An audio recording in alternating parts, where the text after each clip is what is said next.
Here's the scary part about getting older. People assume your story is finished, so they stop checking the details. Ryan Parker learned that lesson on a Tuesday afternoon in a beige office park just outside Columbus, Ohio, where the air smelled faintly of printer ink and burnt coffee.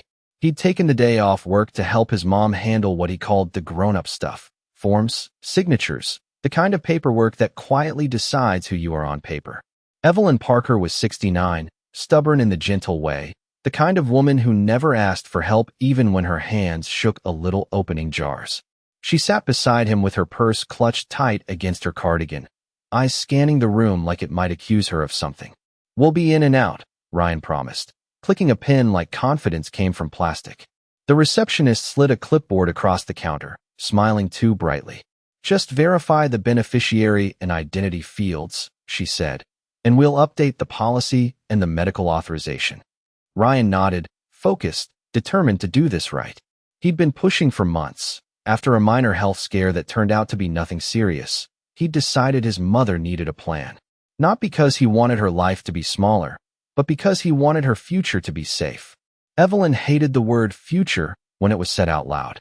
She would change the subject, or make a joke, or suddenly remember something that needed doing at home. But today, she'd agreed, and Ryan took it as a win.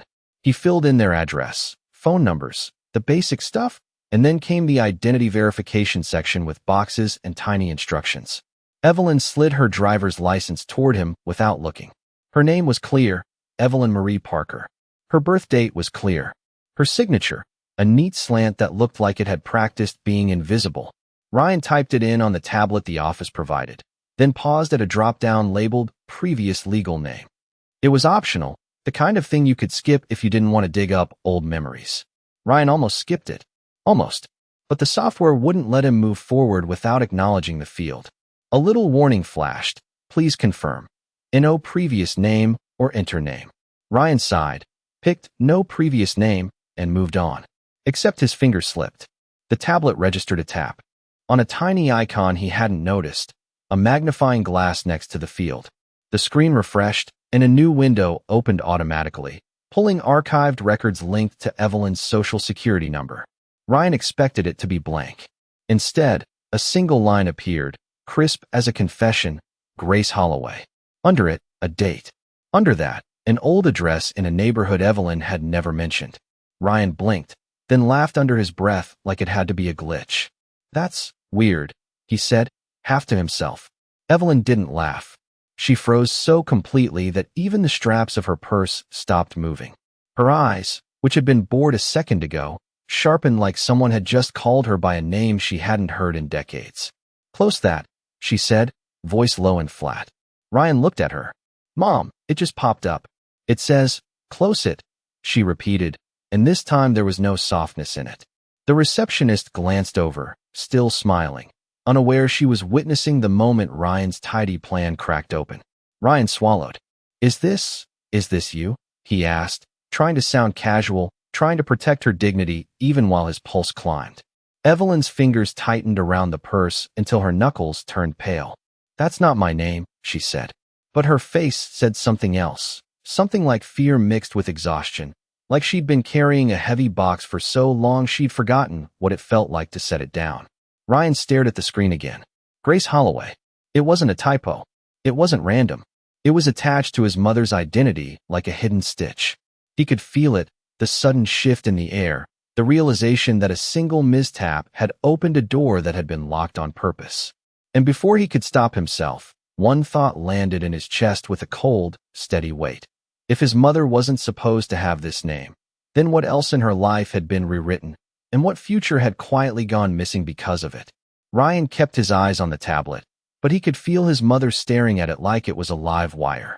The receptionist was still waiting with that polite, practiced patience, and Ryan suddenly became aware of how loud the air conditioner sounded, how bright the fluorescent lights felt against his temples. He forced a small smile and tapped the back button, then the home button, then anything that looked like it could undo what he had just done. The name disappeared, but the damage did not. Evelyn did not relax.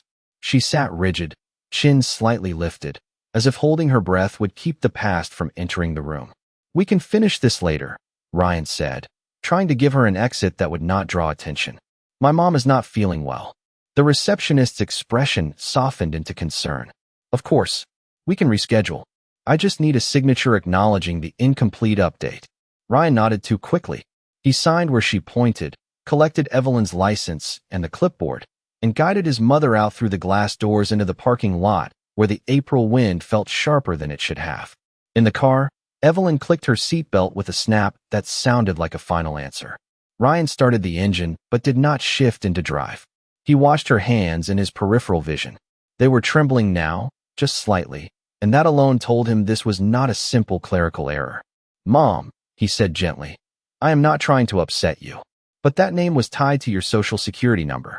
That is not random." Evelyn stared straight ahead at the line of cars on the road, eyes fixed as if she could will herself into being invisible. "Systems make mistakes," she said. Her voice was controlled, but her words felt thin, like paper over a crack. Ryan took a slow breath, remembering how she used to handle his childhood questions. Deflect, dismiss, distract. But this was different. This was identity. This was history. This was something the computer had dug up without permission. "Okay," he said, keeping his tone calm. "Let us assume it is a mistake. Then there is a simple way to prove it. We request the record and correct it." Evelyn's lips pressed into a line. No, the single syllable landed hard. Ryan turned toward her. "Why not?" She finally looked at him, and the fear in her eyes made him feel like he was suddenly the one in trouble. "Because you do not understand what you are poking at," she said, quieter now. "Some things are buried for a reason." Ryan felt a flash of frustration, but he swallowed it. Anger would only make her shut down. "I do not want to poke at anything," he said. "I want to protect you. If your documents are wrong, if your records are mixed up, that can cause problems. Hospital stuff, insurance stuff, social security. You told me you wanted things to be simple." Evelyn let out a breath that sounded more like surrender than relief. "Simple," she repeated, as if the word was a joke. For a moment she said nothing, and Ryan heard the faint ticking of the turn signal he had not turned off. Then Evelyn reached into her purse and pulled out a small, worn keyring with 2 keys and a faded tag. She held it between her fingers like it weighed 100 pounds. "Do you see this?" she asked. Ryan nodded. "That is for the house." "No," she said, and her voice cracked just enough to give away the truth she was trying to keep sealed. "One is for the house. One is for a box." Ryan frowned. "What box?" Evelyn's throat moved as she swallowed. "A box I told myself I would never open again." Ryan's stomach tightened. "Where is it?" Evelyn stared at the keyring, not at him. "In the back of my closet. Under winter blankets. Behind things you would not think to move." She took a shaky breath. "I did not keep it because I wanted to remember. I kept it because I was afraid that one day someone would force me to prove I was me." Ryan's mind raced. "Mom, what does that mean?" Evelyn closed her eyes briefly, as if bracing for impact. "It means," she said, barely above a whisper, "that the life you think I had is not the whole story." Ryan sat frozen, the car idling, the parking lot spinning into something unreal. A minute ago he thought he was fixing paperwork. Now he was staring at the outline of a second identity, and he realized the real mistake was not his fingers slipping on a screen. The real mistake was assuming his mother's future had unfolded naturally, when something in her past had been altered so cleanly that even she learned to live as if it was normal. They drove home in near silence, the kind that was not peaceful but packed tight with everything neither of them dared to say. The sky over Columbus had that flat Midwestern gray, and the windshield wipers squeaked, even though there was barely any rain. Ryan kept both hands on the wheel, but his mind was back on the tablet screen, on that crisp line of text that had not hesitated for even 1 second before naming his mother something else. Evelyn sat with her purse on her lap like a shield, staring out the passenger window, as if she could leave her thoughts behind on the highway. When they pulled into the driveway, Ryan did not turn the engine off right away. He watched her profile, the fine lines at the corner of her eye, the way her jaw held tension like it had been trained to do it. "If you do not want me to open the box," he said softly, "I will not. But I need to understand what we are dealing with. Because if your records are wrong, it can follow you everywhere." Evelyn did not answer at first. Then she reached for the door handle and paused. "You are going to open it anyway," she said, not accusing, just stating a fact like someone who had learned to predict disappointment before it arrived. Ryan swallowed. I do not want to go behind your back, he said. But you just told me you kept it because you were afraid you would have to prove who you are. That means you already knew this could happen. Evelyn stepped out of the car without looking at him. Inside the house, the air smelled like laundry detergent and the lemon cleaner she used every Saturday. Everything was tidy, as if order could keep chaos away. Evelyn moved slowly toward the hallway, then stopped in front of her bedroom door like it was a line she was not sure she should cross. Ryan followed at a respectful distance, his heart thudding in a way he had not felt since he was a kid about to get in trouble. Evelyn opened the closet and stood there for a moment, staring up at the shelves. She reached for a stack of folded blankets, the thick kind meant for winter power outages, and pulled them down one by one, each movement careful, deliberate, like she was performing a ritual. Behind the blankets was an old cardboard storage bin with faded tape, the kind you buy at a hardware store when you are moving and tell yourself you will unpack everything later. She dragged it forward, then hesitated again. Ryan could see her hands shake, not from weakness, but from what the box represented. I want you to promise me something, Evelyn said, her voice tight. If you open it, you do not go running around telling people. Not neighbors, not friends, not anyone who likes to talk. Ryan nodded. I promise. Evelyn handed him the small keyring. Ryan turned the keys over in his palm, noticing how worn one of them was, like it had been used more than the other. He lifted the lid of the bin and found, inside, a smaller metal cash box, dull and scratched. It had a simple lock, the kind that was not meant to stop a thief, only to slow down an honest person. Ryan inserted the key, turned it, and heard the soft click that somehow sounded louder than it should have. He opened the cash box.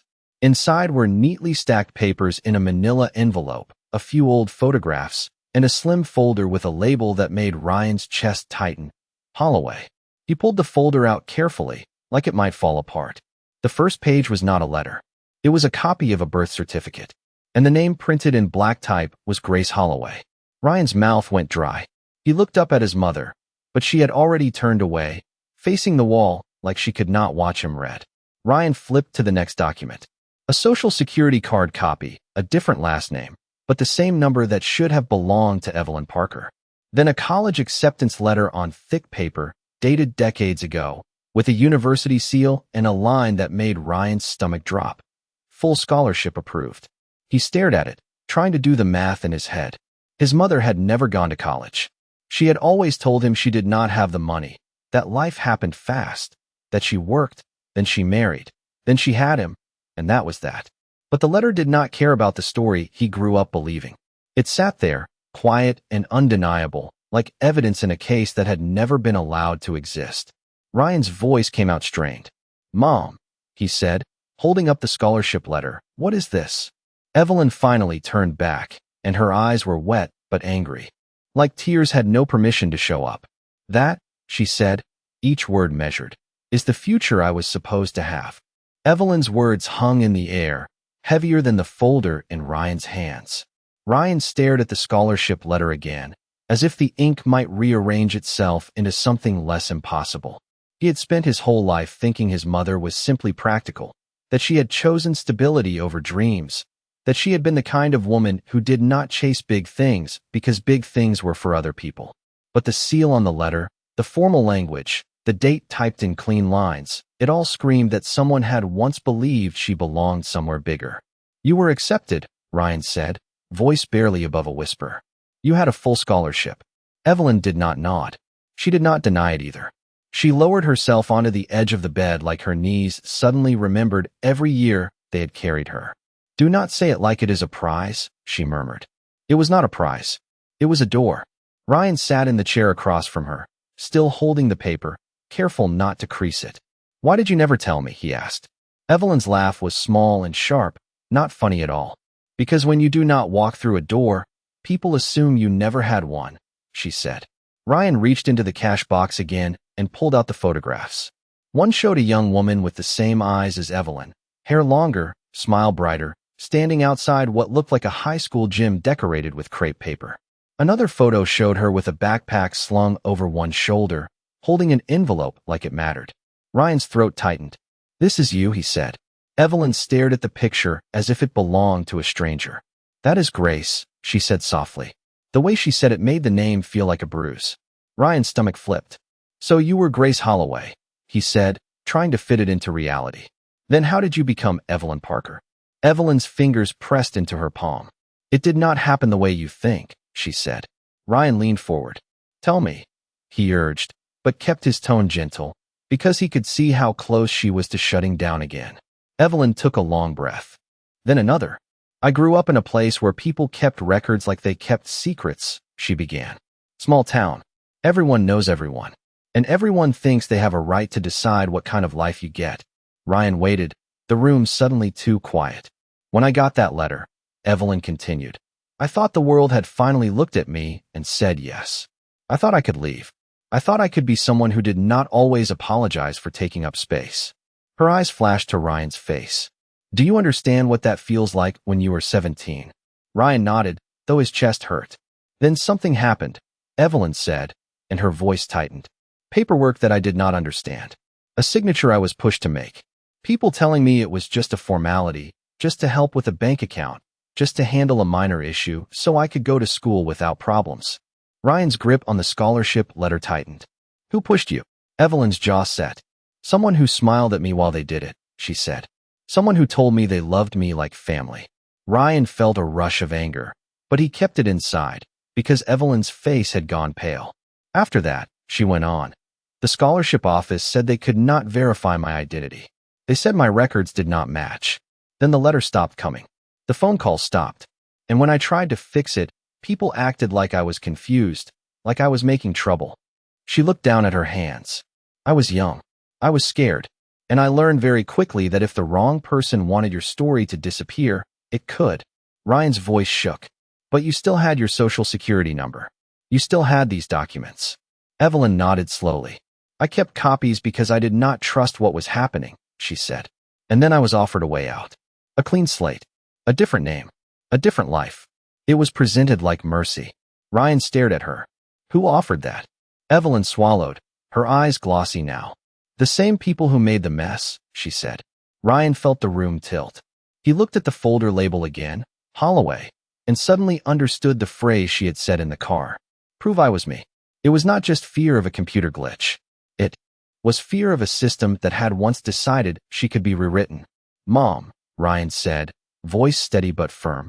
You did not lose that future by accident. Someone took it. Evelyn closed her eyes as if the truth was too bright. Yes, she whispered. And if you keep digging, you are going to learn who. Ryan did not sleep that night, not really. He lay on top of the covers with the scholarship letter on his nightstand like it might evaporate if he looked away too long. Every few minutes he heard the soft creak of Evelyn's bedroom door down the hall, not opening, just settling, as if the house itself could not get comfortable with the truth sitting inside it. By morning, Ryan had made coffee strong enough to feel like armor. Evelyn shuffled into the kitchen wearing the same cardigan from yesterday, hair pulled back, face blank in the way people get when they decide they cannot afford emotion. Ryan set a mug in front of her and slid the folder across the table without forcing it into her hands. We do not have to call anyone today, he said. But I am not letting this sit in a box for the rest of your life. Not when it is already popping up in systems. Evelyn wrapped her hands around the mug. Her fingers were steadier now, which somehow scared Ryan more. You think I did not try? She asked. You think I just shrugged and became someone else? Ryan kept his voice calm. Then tell me who to ask. Tell me where to start.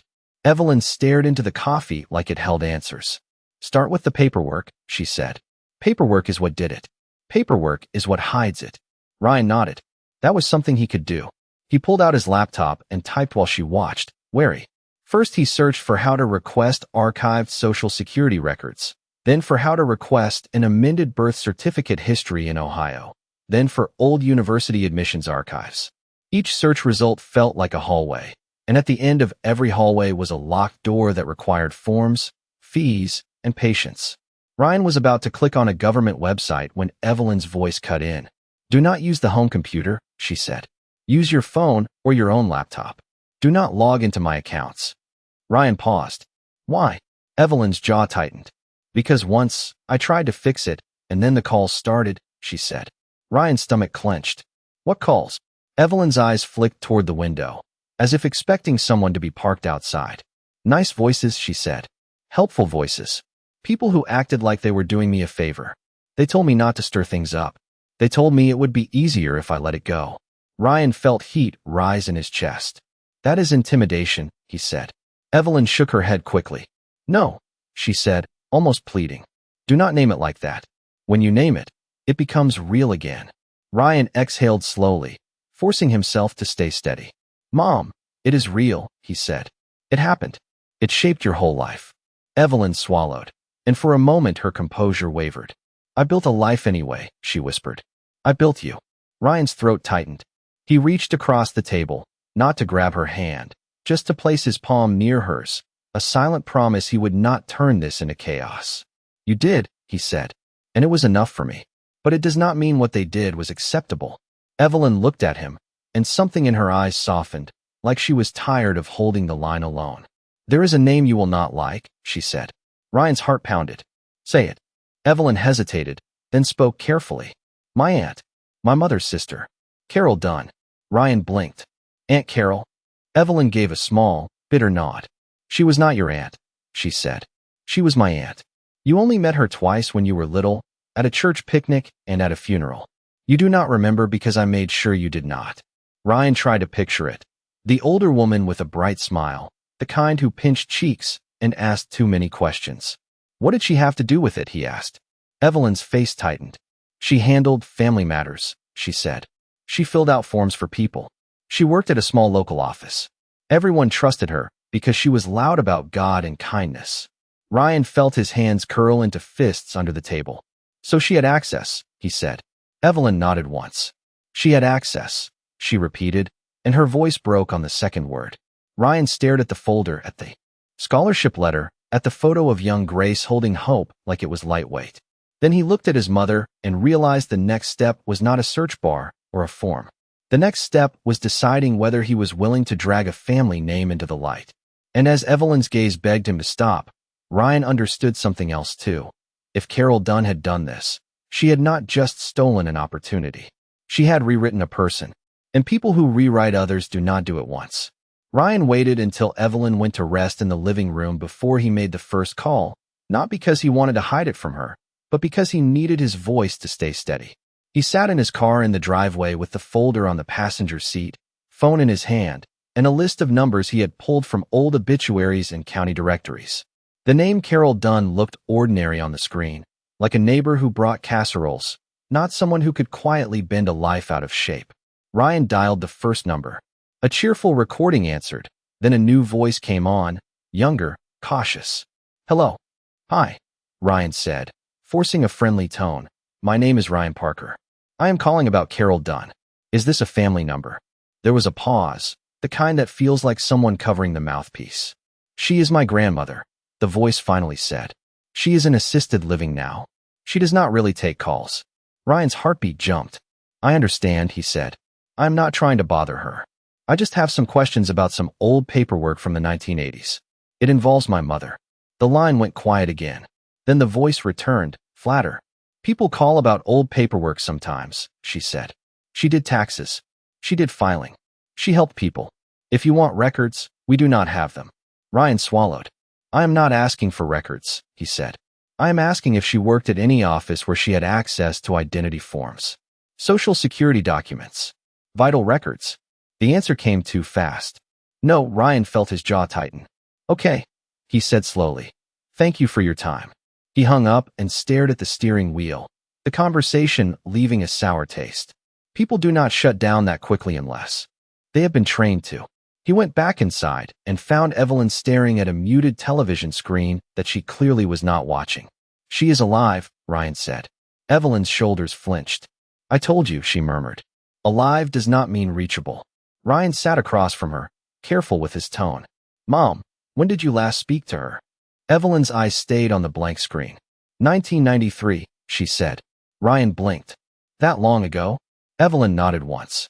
After your father left, she sent a letter, she said. Not a kind one. It was not about helping. It was about control. Ryan leaned forward.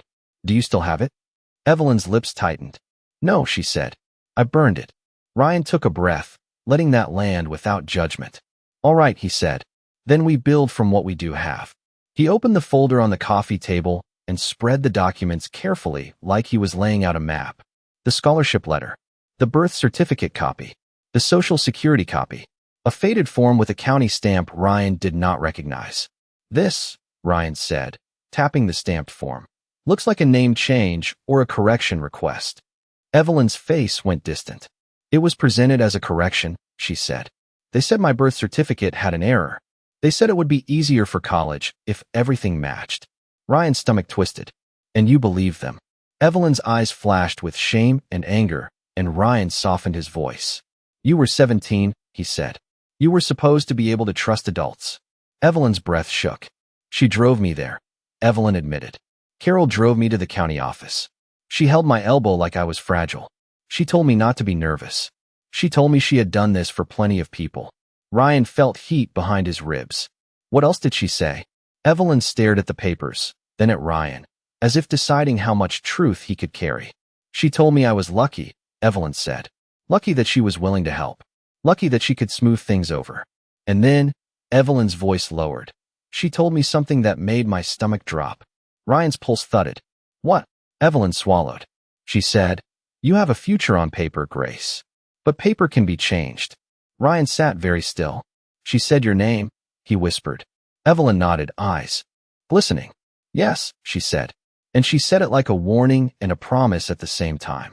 Ryan stared at the scholarship letter again. Full scholarship approved. A door. A different life. So the scholarship office could not verify your identity because your identity had been altered, Ryan said, thinking out loud, building the logic piece by piece. Evelyn's voice came out small. When I called the school, they acted like they had never heard of me, she said. When I went back to the county office, they told me my file was consistent, like it had always been that way. Ryan's mind raced. That means someone did not just submit a form, he said. Someone made sure the system agreed with it. He looked at Evelyn. Mom, this was not about one document. This was a chain. Evelyn nodded slowly, as if she had known the word for it, but never allowed herself to say it. After the scholarship disappeared, she said, Carol told me I should stay local. She said college was not for girls like me. She said I could get a good job nearby if I stopped dreaming. Ryan felt a sharp, bitter clarity. She did not just take the scholarship, he said. She took the direction of your entire life. Evelyn's eyes closed, and a tear slipped down her cheek, silent and stubborn. Ryan did not rush to wipe it away. He let her have it. Then he reached for his phone again, not with panic this time, but with purpose. We are going to get help, he said. Evelyn opened her eyes fast. No police, she said immediately, fear returning. Ryan shook his head. Not police, he said. A records attorney.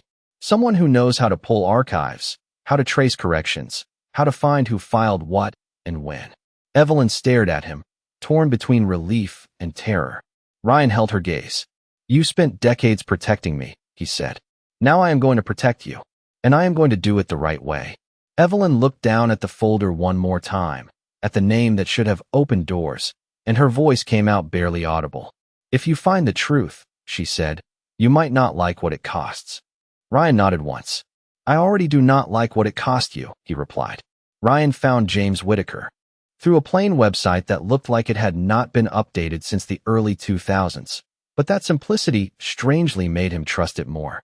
Whitaker's firm specialized in records corrections, estate disputes, and administrative history, a phrase that sounded dull until you realized it could reshape an entire life.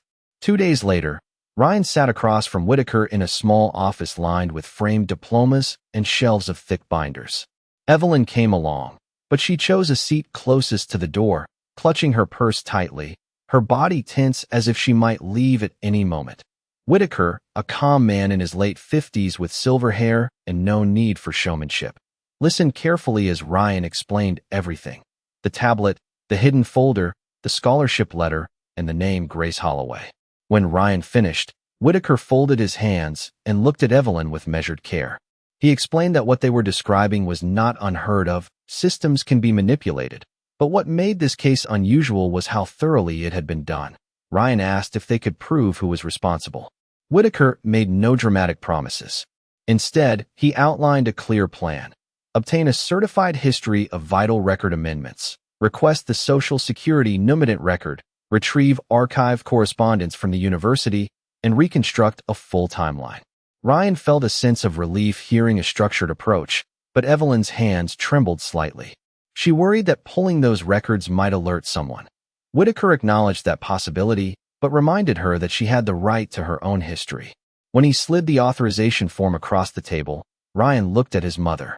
After a brief hesitation, Evelyn reached for the pen and signed, slowly, carefully, like she was making a fragile truce with her past. Then Whitaker introduced another layer to the situation. When a scholarship disappears, it is rarely just a simple identity mismatch.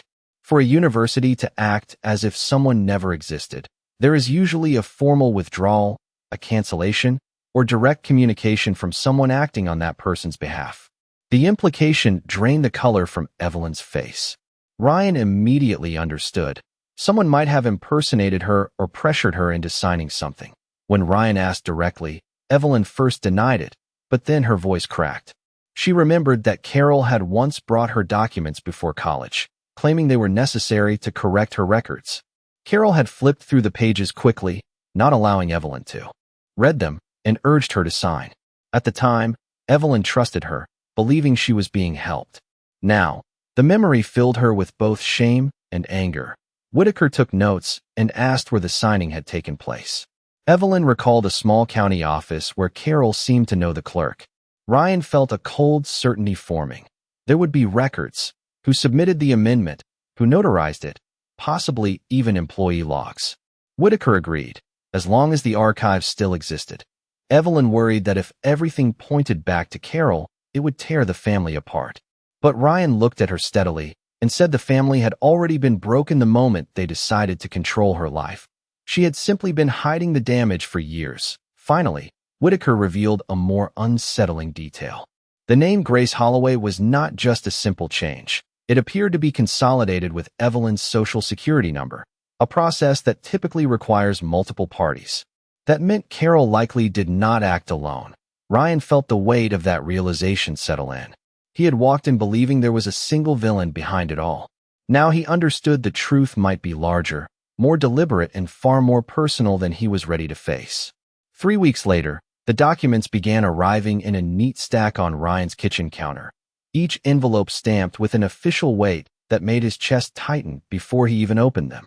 Whitaker called it progress, but Evelyn called it trouble. Ryan carefully opened the first packet and read through the certified history of vital record amendments like it was a detective story hidden in legal language. There it was, an amendment filed in 1986 referencing Grace Holloway and a correction of identifying information, processed unusually fast and approved by a county clerk named Linda Reyes, who, according to Whitaker, was still alive and willing to talk.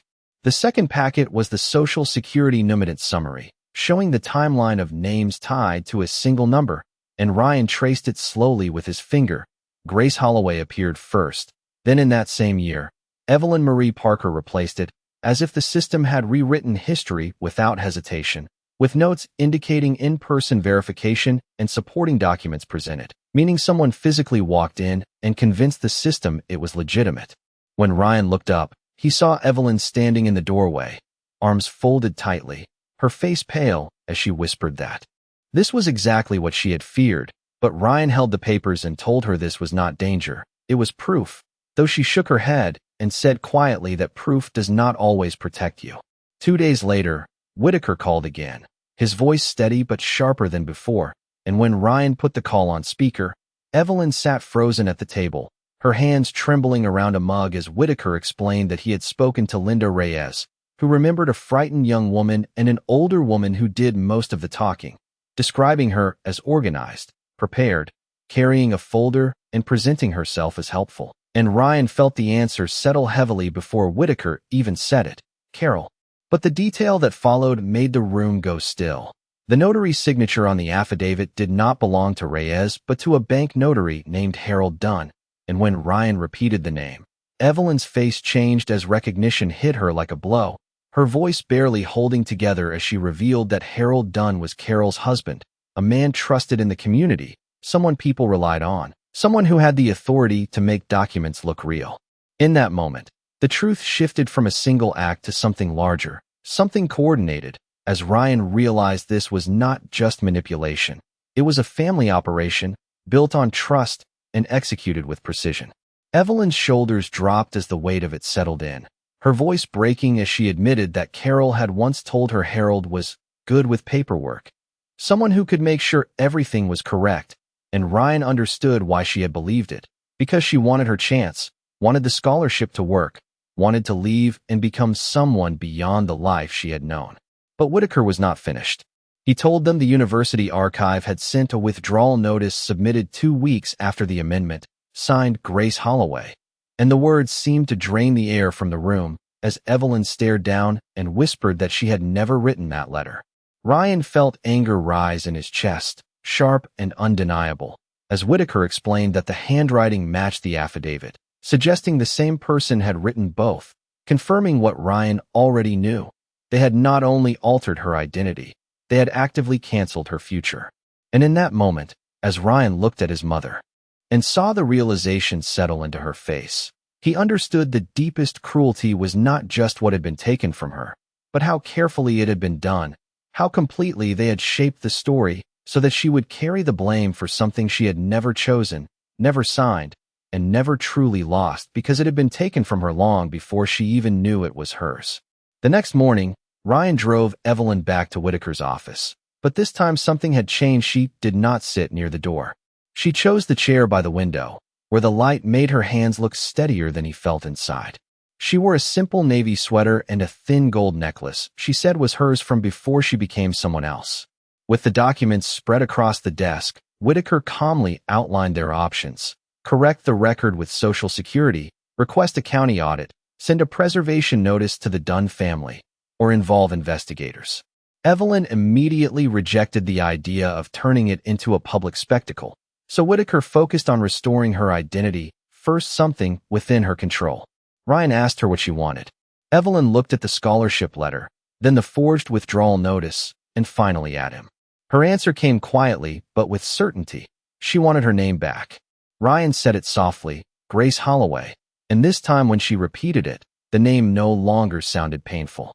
It sounded like something real, something she was ready to reclaim.